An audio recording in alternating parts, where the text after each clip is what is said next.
प्रभु का ब्रीफकेस।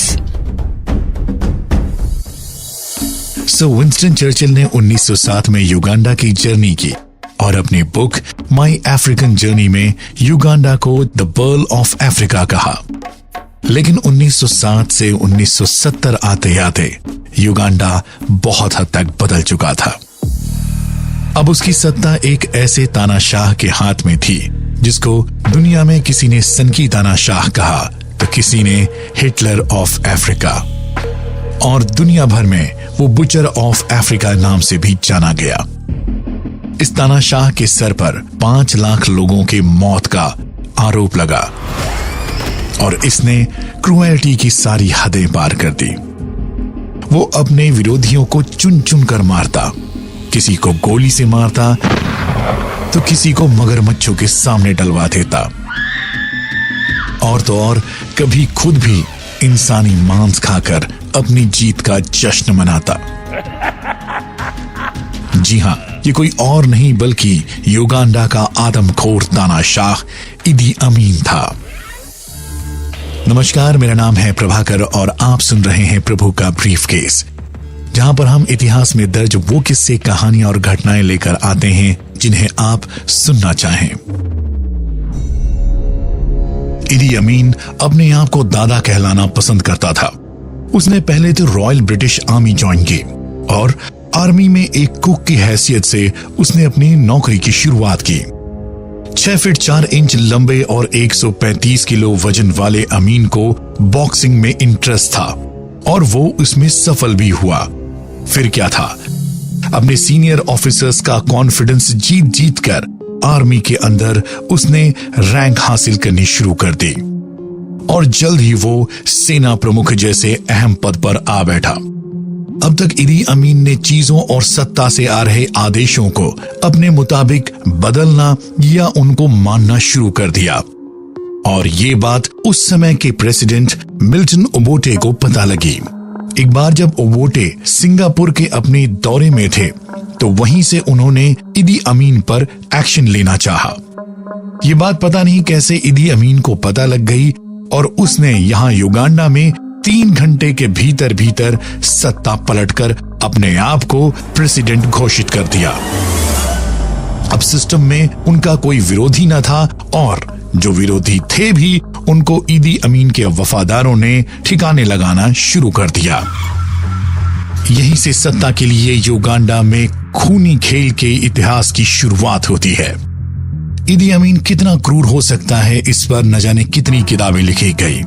उनमें से a state of blood, the inside story of Idi Amin में उसके कारनामों का जिक्र किया गया है, जिसको पढ़कर दुनिया ने दांतों तले उंगली दबा ली। किताब लिखने वाले ने कहा कि अमीन ने अपने दुश्मनों को न सिर्फ मारा बल्कि उनके डेड बॉडीज के साथ भी क्रूर व्यवहार किया।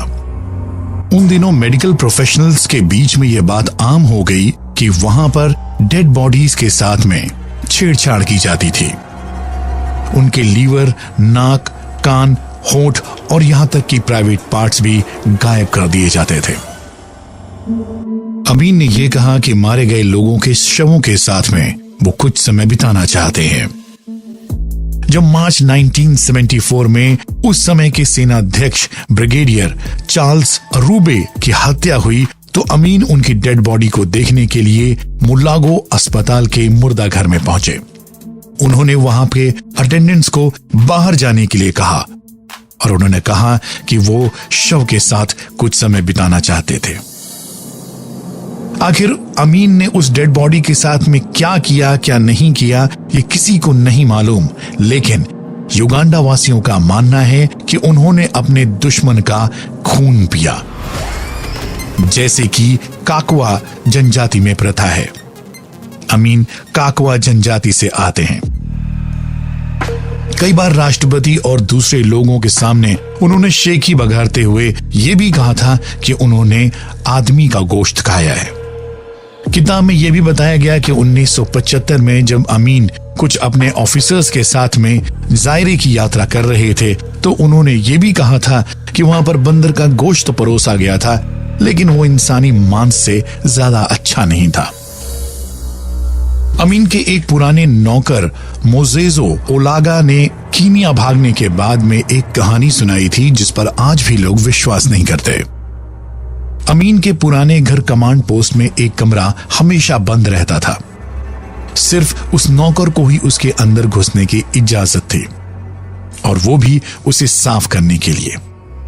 अमीन की 5 बीवियां थी और 5वीं बीवी सारा क्योलाबा को इस कमरे के बारे में जानने में बड़ी उत्सुकता थी। उन्होंने कई बार उस नौकर को इस कमरे को खोलने के बारे में कहा।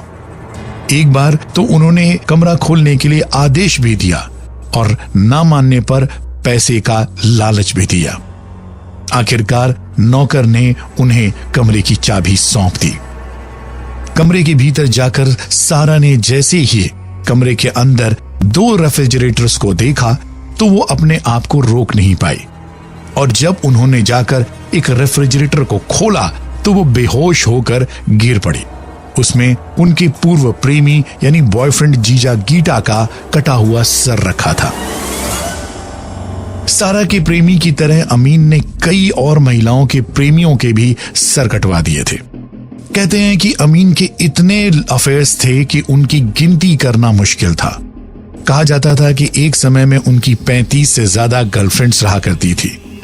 उनकी 5 बीवियां थी और 45 से ज्यादा बच्चे हुए थे। बताते तो ये भी हैं कि अमीन की 4थी बीवी मेदीना भी एक बार उनके हाथों मरते मरते बची थी। हुआ ये था कि फरवरी 1975 में अमीन की कार पर कंपाला के पास में गोलीबारी हुई। अमीन को शक था कि मेदीना ही ने ही हत्या की कोशिश करवाई है और इसके बारे में जानकारी दी थी। अमीन ने मेदीना को इस तरीके से पीटा कि उनकी खुद की कलाई भी टूट गई। कहते हैं कि पाप का घड़ा एक दिन जरूर भरता है, और ऐसा हुआ भी। इदी अमीन के उस समय के समर्थक और हितैषी कर्नल गद्दाफी की सलाह इदी अमीन के ताबूत में आखिरी कील साबित हुई। गद्दाफी की सलाह मानकर इदी अमीन ने तंजानिया पर हमला कर दिया। यह हमला युगांडा के भीतर बढ़ती हुई हिंसा, कमजोर इकोनॉमी और अनरेस्ट को छुपाने के मकसद से किया जा रहा था। 1978 में युगांडा की आर्मी ने तंजानिया में घुसपैठ करनी शुरू कर दी और आम जनता के बीच में कत्लो आम शुरू कर दिया। नतीजतन तंजानिया को मजबूरन इस युद्ध में शामिल होना पड़ा। इस युद्ध में युगांडा की हार हुई और इदी अमीन को देश छोड़कर भागना पड़ा। उसने लीबिया में जाकर शरण ली और वहां से वो सऊदी अरेबिया निकल गया। 16 अगस्त 2003 को King Faisal specialist hospital Riyadh Saudi Arabia में किडनी के फेल हो जाने से इदी अमीन की मौत हुई और इस तरह से युगांडा में हिंसा और आतंक का एक दौर खत्म हुआ। अगर ये वीडियो आपको पसंद आया हो और ऐसे ही और वीडियोस देखने के लिए चैनल को लाइक करें, सब्सक्राइब करें और इस वीडियो को ज्यादा से ज्यादा शेयर करें।